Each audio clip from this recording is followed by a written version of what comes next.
Hey, you're watching Big Lou Barbecue and other things I want to do. And today I got something I need to tell you. Uncle Steve sent me some more of his shake. He sent me that spicier. That's my favorite. But he also wanted me to try out the new Texas Cajun stuff, all right? I live here in Southwest Louisiana. Texas is about 15 miles that way. Yeah, that's west, all right? And I live in, south. So he wanted me to try this out. And I said, yeah, sure. He also sent me something called West Coast Shake. I'll be trying that out on some fajitas before too long, and it's spicier, but we're gonna try this out. Now, he sent me this a week or so ago. I hadn't had time to make a video in quite some time. Maybe you missed me, probably you didn't. But I'm back. I tried it out on some mashed potatoes. I tried it out on some scrambled eggs, several things at supper. It's pretty good. It's not like a Cajun Creole season. It's got thick holes there. It's got some, some size to it there. It's kind of like a fish blackening seasoning. I'm gonna try it out as a fish blackening seasoning. It's really good. Got a little citrus tang to it, but not a whole lot. Lots of good herbs and spices in there. Would be real good with seafood. I'm definitely gonna try it out with seafood, but that's not what we're trying out today. We're gonna try it out on some Gratons. Yeah, that's what we call them here in Southwest Louisiana, or South Louisiana, we call them Gratons. Over there in Texas, they call them Chicharones. And in the other 2.5 southern states, they call them cracklins. That's right, I said the other 2.5 southern states. I'll count the Florida Panhandle as a half southern state. The peninsula, that's not a southern state. And if your state don't border the Gulf Coast, you ain't a southern state. I'm sorry, Georgia, Arkansas, Tennessee, and the 2 directional Carolinas. You ain't got a Gulf Coast border, you ain't a southern state. Anyway, we're gonna cook some Gratons, Chicharones, cracklins, whatever you want to. Here's how I'm gonna do it. Oh, it's sitting on the table that this tripod is on, so camera's shaking. I got this here pork belly. Got skin on. I'm gonna go inside. I'm gonna cut it up into about 1-inch cubes. Okay, that's when you'll see it. I got the Cajun Classic Jambalaya and Cracklin pot, cast iron Cracklin pot over there. About to heat up. I'll cut this in 1-inch cubes. Use a sharp knife or use some sharp scissors. But next time you'll see me, I'll have this cut up and the pot hot. Okay, so I got that pot hot, but not too hot. You really want this on a low heat at first, all right? And then I got the pork belly cut up into cubes. This is a pork belly. It's got not just hog fat, so it's got meat on it. Now, we're just gonna dump that in there. You want this on a medium-low heat, not too high. I may even have it too high now, but it's gonna cool off a little bit with this cold meat in there. We're gonna just start to let that render down. This process could take as much as 2 hours. I'm expecting about 90 minutes maybe. We're just gonna let it just sit there. I am going to stir it maybe every 10 to 15 minutes. I'll take you back in a half hour, show you what it's looking like. All right, I'm about an hour into this process, and they're starting to fry. I may have that heat too hot now. I stirred them a lot during the first half hour, and not quite so frequently during the second half hour. But I think I'm gonna turn the heat down and let them go another half hour or so before we pull them out of here. That lard is beginning to render. That meat has released most of its juices. But anyway, we're just gonna continue to do this. These pieces like that aren't quite so done, we're gonna throw it down in there. But we don't have lard yet, we're just kind of stewing them right now. And their own fat and juices are just kind of stewing them.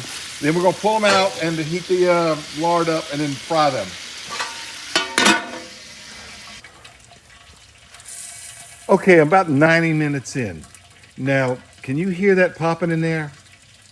That's the sound of it starting to fry. I still got this on low heat, but because you hear it popping, I know it's beginning to fry and not just stew. All right, so it should be rendering out quite a bit of the lard, and they should be getting somewhat crisp at this point. And they are. I do need to stir them again. Now what I'm gonna do here is I'm gonna leave the lid off to let all that steam start to come out. And I'm gonna leave the lid cracked and let the steam come out of them. But I'm gonna let them go for a few more minutes here. I do probably need to stir them a little more frequently than I am stirring them because that one's getting a little dark, but that's all right. It is still on very low heat. It's not real hot. I'll probably measure the temperature here the next time. What I'm gonna do here is leave the lid cracked a little bit and let some of that steam come out. All right, about 15 minutes after I last showed you, what I did is I pulled some of these that are a little more brown up to the sides, and some that are still a little more soft down there in the bottom. It's beginning to pop, not fry. As you can see, most of the steam is boiled out and it's just getting the grease there. I'm gonna go ahead and get the spider, pull these out of here, let them cool down, let the grease cool down, filter the grease, wipe out the thing, heat the grease back up, and fry these. All right, I'm gonna turn the gas off, and that's the wrong direction. I turn the fuel off.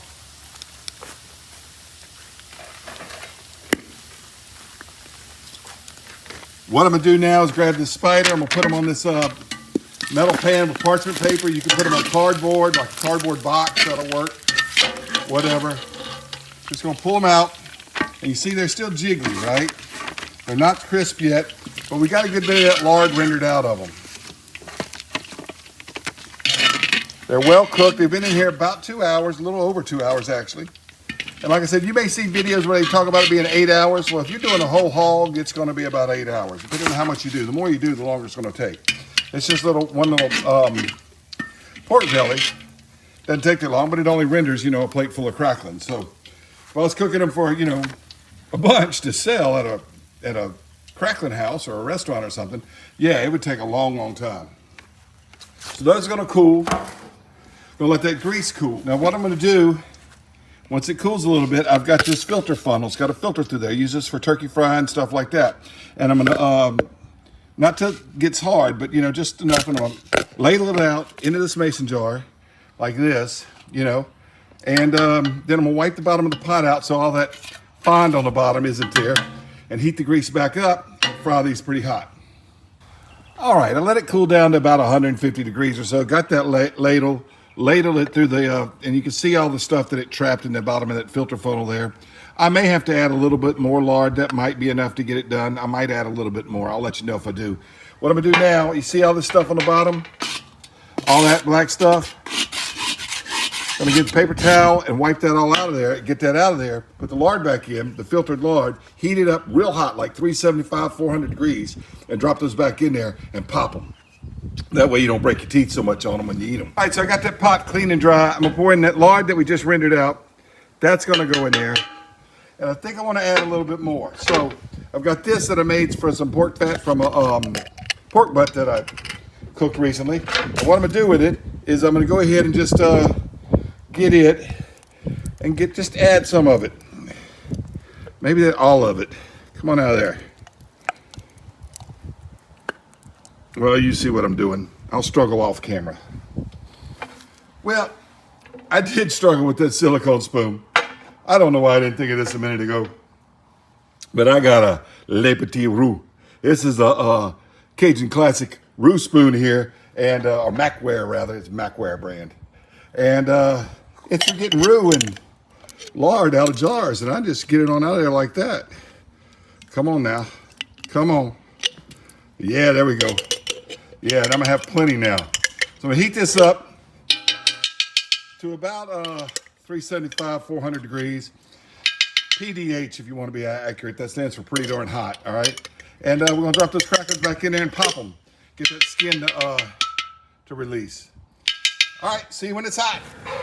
All right, this is getting hot pretty fast. Let's see where we're at. Can you see that?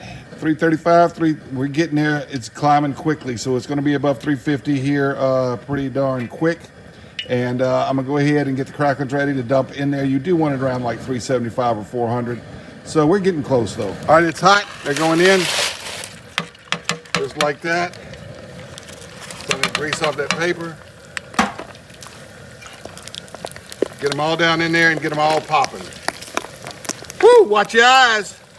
You better cover your eyes because you too close to this fire now. You better pull yourself away from that screen. You might get popped.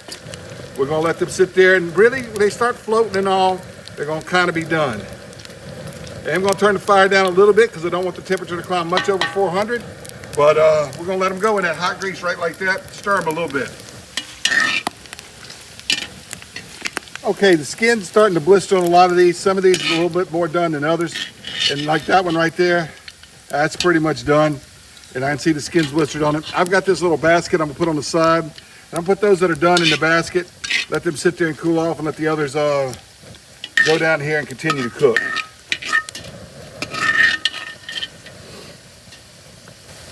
So as you can see, as I start to find some that are done, I pull them out and put them in that basket up top. Let them sort of drain in here because I have one. If you don't, just put them in a box or cardboard or whatever and pull them out when they're done. Because it may not all be done the same size because the pork belly's thicker on one end than the other. So some of them are just bigger than the other. I try to cut them all at one cute size, but some of them are just thicker pieces of meat, you know, so they take longer. All right, got the last little bit. They're done. I'm gonna pull them out. Let them sit there and drain for a little bit. Cool down, but not too much because we want to get that Texas Cajun Seasoning on there when they're still warm. I'm gonna leave all those burn bits in there, and I'm gonna dispose of all that lard because cracklins is a byproduct of the lard making process, but if you want good lard, you're not gonna get good cracklins. And if you want good cracklins, you won't get good lard. But look how that skin is blistered up on there. Oh man, it's not gonna break your teeth. It's gonna be so good, so good. Well, I may have called it parchment paper earlier in the show. It's a butcher paper, actually. Same pan I had earlier, so some of that grease has leaked through already. But anyway, these are pretty much dry. I'm gonna spread them out like that. Put that back over there and put on this Texas Cajun seasoning. Now this is gonna be the true test of this seasoning right here. All right, I'm gonna kind of stir them around a little bit. Add a little bit more.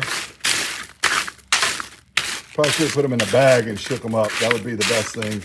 Or a bowl or something and shooking them, or shaking them, shook them up with this. Shaking, shook's the past tense. Shaking is the past participle. All right, that ought to be plenty. Let's try this Uncle Steve's Texas Cajun. All right, well, it's mid-May. The weather's hot. The Gratons are hot. The Texas Cajun season, it's not too hot, and that's a good thing. It's plenty hot enough to be enjoyable, not too hot to be miserable. But I haven't tried it on Gratons yet. That's right. If you're from South Louisiana and you're Cajun, you call them Gratons. If you're from Texas and you're Hispanic, you call them Chicharones con grasa. And if you're black or redneck, and I'm one of those two, call them hog cracklins. All right, let's go. Oh, man. I'm not a cracklin expert, and I got so many good Cajun meat markets around where I live, I can just get cracklins all the time. Fresh, hot cracklins all the time. But I make them every so often. This isn't an expert tip on how to make them, but these may be some of the best cracklins I ever had. Part of that's because I took my time to show you. And the other part is this Uncle Steve's Texas Cajun Seasoning. I wish I had the bottle. It's right over there. I'm gonna get it, be right back. I'm right back. I'm gonna try another one of these too, because you know why I'm gonna try another one? Because they're good. Yep. Oh, that was so hot, man. I got meat on that one. Oh yeah, got meat on that one.